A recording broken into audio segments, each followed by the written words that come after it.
Hello viewers, welcome back to my channel Legal Decipher. In the previous video, we had discussed about chapter 30 of the Code of Criminal Procedure 1973. If you have not seen that video, you can go and check it. The link is in the description below. In today's video, we are going to talk about chapter 31 of the Code of Criminal Procedure. We'll go through the chapter and try to understand how the Criminal Procedure Code is followed and how the criminal courts work. So if you are new here, please like and subscribe to my channel so you can get the video notifications. So let's get started.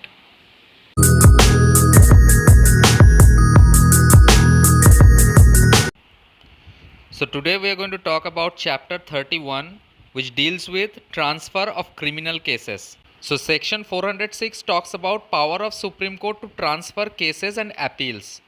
It says whenever it appears before the Supreme Court that it is expedient for the ends of justice to direct under this section that an order of any particular case or appeal should be transferred from one high court to another high court, or from one criminal court subordinate to one high court to another criminal court of equal or superior jurisdiction subordinate to another high court. So whether the case to be transferred from one high court to other, or irrespective of their status from one criminal court under one high court to another criminal court under another high court, then the Supreme Court may do so. This section gives the Supreme Court the power to do so. Now subsection 2 says that the Supreme Court may under this section only on the application of the Attorney General of India or of a party interested, and every such application shall be made by motion, which shall except when the applicant is the Attorney General of India or the Advocate General of the state be supported by affidavit or affirmation.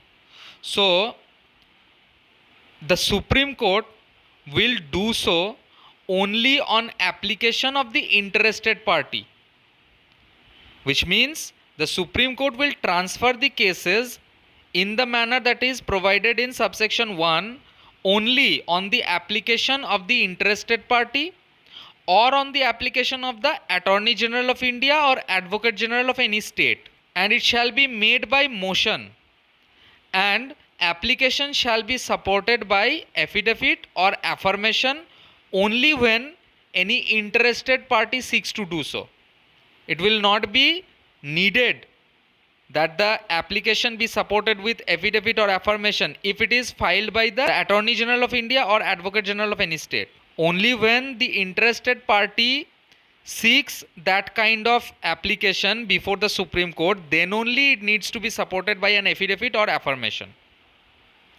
Now subsection 3 says where any such application is dismissed, the Supreme Court may order the applicant to pay compensation to any person who has opposed the application if the application was found frivolous or vexatious, and such sum shall not exceed 1000 rupees. So the maximum compensation is 1000 rupees. So it basically says that when any such application is dismissed, then the Supreme Court may order the applicant to pay compensation to any person who has opposed the application. Say for example, the application was filed by an interested party. Now the opposite side has opposed the application that this application is frivolous or vexatious and it does not need to be entertained before the Supreme Court. Then if the Supreme Court finds that such application is actually frivolous or vexatious, then it will reject it, that means dismiss it, and it shall also award a maximum compensation of 1000 rupees. Now let's move on to section 407 that talks about power of High Court to transfer case and appeals. So now we are going to talk about the powers of the High Court for transferring cases or appeals. So not only the Supreme Court has that power, but the High Courts also have that power to transfer cases or appeals. The High Court will transfer cases only when the following situations arise. Like when the situations are that it appears before the High Court that a fair and impartial inquiry or trial cannot be had in any criminal court subordinate thereto. So there is a lack of fairness, or there is any partiality, or that some question of law of unusual difficulty is likely to arise. So there is an unusual legal challenge that needs to be cleared off before deciding the case, or that an order under this section is required by any provision of this code, or it is for the general convenience of the parties or witnesses, or it is expedient for the ends of justice. Then in all these cases the High Court may order the following things. So these are the reasons. Now let's talk about the remedies. What can the High Court do in that situations? So that it can pass any order like any offense be inquired into or tried by any court who is not qualified under sections 177 to 185 but is competent to inquire into or try such offense in other respects.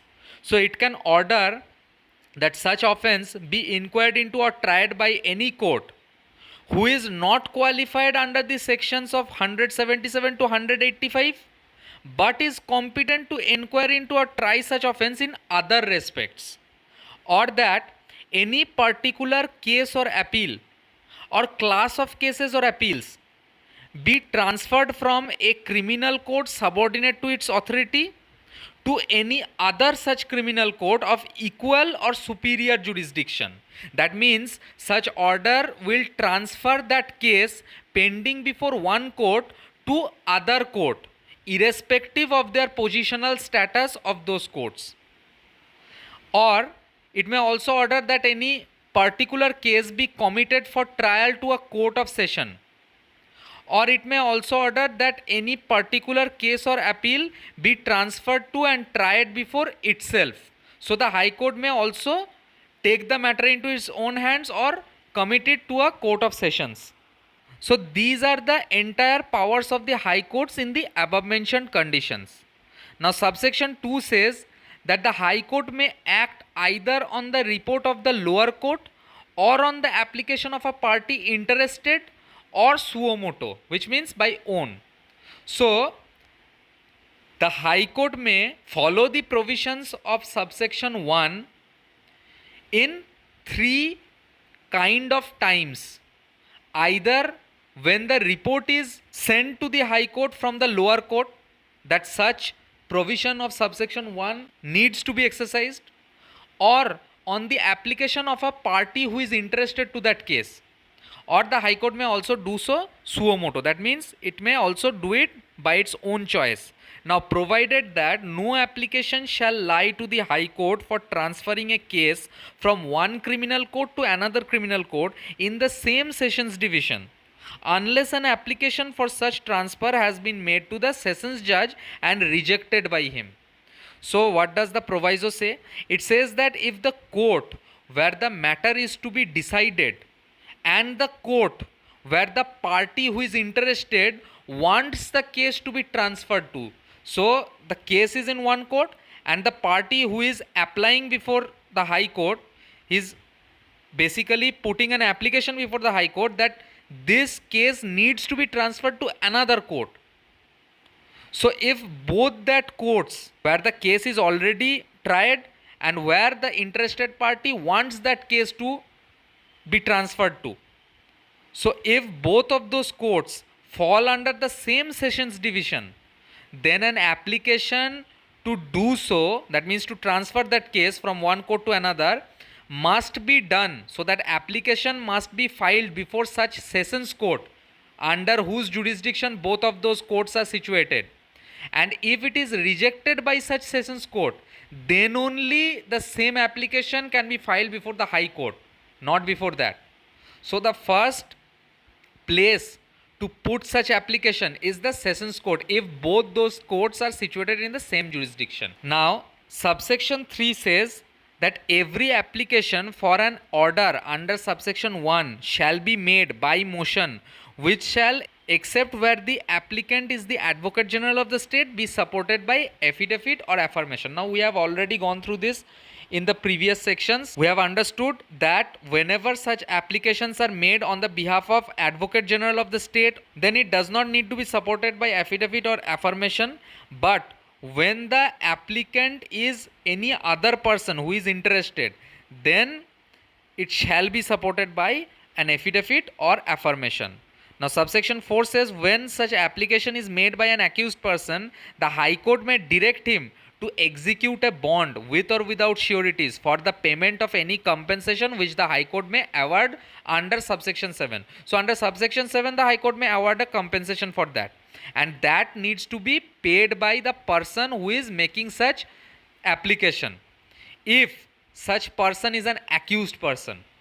So when an accused person is making such application, then he may be made to execute a bond with or without sureties, and a payment for compensation may also be allowed by the High Court. Now subsection 5 says that every accused person making such application shall give to the public prosecutor notice in writing of the application together with a copy of the grounds on which it is made. So the person who is making such application shall give a copy of that application along with a copy of the grounds upon which he desires to file such application. Both of the copies of the application and the grounds shall be given to the public prosecutor beforehand, and no order shall be made on the merits of the application unless at least 24 hours have elapsed between the giving of such notice and the hearing of the application. So the hearing of the application can be done after 24 hours of giving notice to the public prosecutor. Now subsection 6 says that where the application is for the transfer of a case or appeal from any subordinate court, the High Court may, if it is satisfied that it is necessary to do so for the interest of justice, the High Court may also order that the disposal of the application, the proceedings in the subordinate court shall be stayed on such terms as the High Court may think fit to impose. So basically this subsection allows the High Court to stay the proceedings in the subordinate court until the hearing and disposal of such application that is filed before the High Court to transfer such case has been heard or disposed of. Until then, the High Court has the power to stay the proceedings in the subordinate court, and the High Court may also put some conditions upon the subordinate court as it may deem fit, provided that such stay shall not affect the subordinate court's power of remand under section 309. So there will be no stay on the remand procedure, but the other procedure can be stayed by the High Court. Now where the application for an order under subsection 1 is dismissed, the High Court may, if it is of the opinion that the application was frivolous or vexatious, order the applicant to pay a compensation to any person who has opposed the application, that a sum of not exceeding 1000 rupees may be paid in this case. So we have already read about this kind of procedure in the foregoing sections, that a sum of maximum 1000 rupees may be awarded to anyone who has opposed the application on the basis that the application was frivolous or vexatious, and if the court finds out that the application was actually frivolous or vexatious, then it may dismiss such application and also order a compensation to be paid to the person who has opposed such application. Now subsection 8 says that when the High Court orders under subsection 1 that a case be transferred from any court for trial before itself, it shall observe in such trial the same procedure which that court would have observed if the case had not been so transferred. So the High Court, when it takes up a case in its own hands, while it transfers a case from a subordinate court to its own hands, then the High Court will observe all the same procedures that such subordinate court would have observed if the case was not transferred in such trial. Now subsection 9 says nothing in this section shall be deemed to affect any order of government under section 197. So any government order under section 197 will not be disturbed by any provisions of this section. Now let's move on to section 408 that talks about power of sessions judge to transfer cases and appeals. So whenever it is made to appear to a sessions judge that an order under this subsection is expedient for the ends of justice, he may order that any particular case be transferred from one criminal court to another criminal court in his sessions division. So it is also the power of the sessions judge to do so, to transfer cases and appeals, if both of those courts from where the application was made and to where the case needs to be transferred, if both of those courts are falling under the same sessions division, then such sessions judge can transfer the case or appeal. He will have such power to do so. Now subsection 2 says that the sessions judge may act either on the report of the lower court or on the application of a party interested or suo motu, just like the High Court or the Supreme Court.